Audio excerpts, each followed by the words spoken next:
In 1820, a man in rural Tennessee died in his own bed, and the entity living in his house openly claimed responsibility for killing him. Hundreds of witnesses, neighbors, ministers, even a future president, heard the spirit speak, laugh, and brag about the murder. This isn't folklore. This is the Bell Witch, and it may be the most violent, well-documented poltergeist case in American history. Hey everyone, welcome back to Unexplained Encounters, where we dive into the stories that refuse to stay buried, the ones that make you check every shadow in your room at night. Now, imagine this. It's 1817. You're a farmer living on a quiet homestead in Adams, Tennessee. The cabin had only two small rooms. The children slept three to a bed under thin blankets. The walls were so thin you could hear everything that happened outside, and everything that happened inside. One ordinary night, you hear scratching and gnawing coming from inside the walls. At first, you blame rats, but the sounds grow louder, more deliberate. Then come the knocks, loud, rhythmic bangs on the walls and floorboards that seem to answer when you speak. At first, the family tries to keep it quiet, but what happened next is what convinced everyone. This wasn't just a spirit, and the people who heard it said it didn't sound human. The disturbances started small, strange animal sightings on the farm. A dog with a rabbit's head that would appear near the cornfield and then vanish. A turkey the size of a full-grown cow standing in the yard at dusk. Other unnatural creatures that would appear, stare directly at the family, and then disappear into thin air as if they had never been there. But that wasn't the worst part. Then the noises turned physical. Blankets were ripped off the children while they slept. Hair was yanked so hard it came out in clumps. Faces were slapped in the dark, leaving bright red handprints that stayed visible for hours the next morning. Neighbors began to whisper. The Bell family, John, Lucy, and their 9 children, were respected, God-fearing people who worked hard and kept to themselves. They didn't invite this. They didn't deserve this. But something had invited itself in, and it was only getting started. The entity soon focused its rage on the youngest daughter, Betsy Bell. Night after night, it would rip the blankets off her, slap her across the face, yank her hair, and pinch her until she screamed in terror. The attacks became so severe that neighbors could hear the slaps and the girl's cries echoing from outside the thin walls of the house. And here's where the story stops making sense for most people. The spirit developed a voice, a shrill, hateful voice that could mimic anyone perfectly, even people who had already died. It knew private family secrets no outsider could possibly know. It would quote long passages of scripture one moment, then curse violently the next. It even gave itself a name, Kate, and openly declared its hatred for John Bell. Multiple witnesses, including visiting ministers who came to pray over the house, heard this voice clearly. Some tried to confront it, and failed miserably.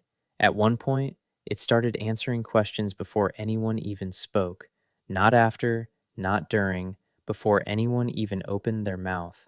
The family would think of a question in their minds, and Kate would answer it out loud, laughing at their shock. The violence escalated dramatically. Kate slapped, clawed, and yanked at them relentlessly, leaving bruises and marks that lasted for hours. It threw furniture across rooms, shattered every dish in the house, and pulled the children's noses and ears until they bled. During the day, everything seemed almost normal. The family tried to go about their chores, but the moment the sun went down, the nightmare began again. But the most terrifying part? This wasn't random chaos. The Bell Witch was playing psychological games. It would sing beautiful hymns in a sweet, angelic voice, then suddenly scream the most vile obscenities you can imagine. It would predict events with perfect accuracy, then laugh maniacally when people were terrified by how right it was. John Bell himself became the main target. The witch constantly threatened him, saying it would torment him until his death. He began suffering strange seizures and a mysterious swelling of the tongue that made it impossible for him to eat or speak. Doctors came from miles away but were completely helpless. They had never seen anything like it. And this is where the story gets even darker. And then, someone decided to challenge it. One of the most famous visitors to the farm was General Andrew Jackson, the future president of the United States. He came with a group of men, Some of them skeptics, determined to expose the witch and prove it was all a hoax. The moment their wagon pulled up to the farm, the horses refused to move another step, no matter how hard they were whipped. Then the voice of Kate rang out from nowhere, mocking Jackson by name and revealing private details about his life. One of Jackson's men pulled a pistol and tried to shoot at the voice. The gun was instantly snatched from his hand and thrown across the yard. The entire group fled the farm that same night, never to return.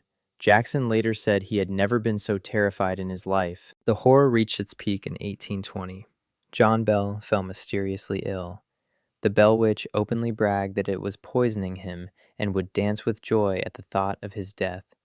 It would snatch food right out of his mouth as he tried to eat and slap him so hard his head snapped back. On December 20th, 1820, John Bell was found dead in his bed. A strange vial was discovered near his body. When tested on a cat, the cat died instantly. The Bell Witch reportedly laughed and sang at John Bell's funeral, declaring victory in front of everyone who attended. Even after John's death, the attacks continued on the family for several more years. The children were still slapped, pinched, and tormented at night. Eventually, the spirit declared it would return in 1935, and some people believe it never truly left. What makes the Bell Witch case so disturbing is how well documented it was. Hundreds of people, neighbors, ministers, doctors, and even General Andrew Jackson witnessed the events with their own eyes and ears.